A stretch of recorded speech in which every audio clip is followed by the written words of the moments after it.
Moni nde nkhani yomvetsa chisoni kwambiri ili mkamwankamwa ku USA ndi abambo uyu wa zaka 31 Christopher Greger zimene anapanga mu 2021.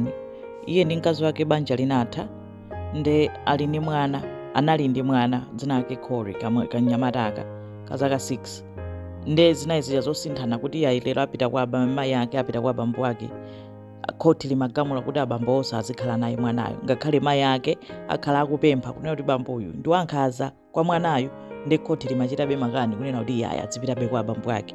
Nde ulendo wina anapita kwa abambo ake wati amanena kuti mwanayo ndi onenepa kwambiri akuyenera kuluza weight, kumamuyika pa treadmill kumampangisa kuti athamange zankhanza zenizeni. Nde taona ndizo mwana ampanga anapeza kuti anamuyika pa treadmill mamuthamangitsa pamene pachapa kumayika maspeed ambiri kuti mwana akanika kukhalapo kumagwa kumadzimenyetsa mutu pamenepo kumamubwezeresapo zankhanza zija.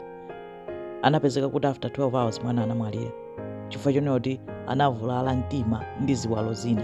Nde bamboyo akuzengedwa mulandu wokupha panopo.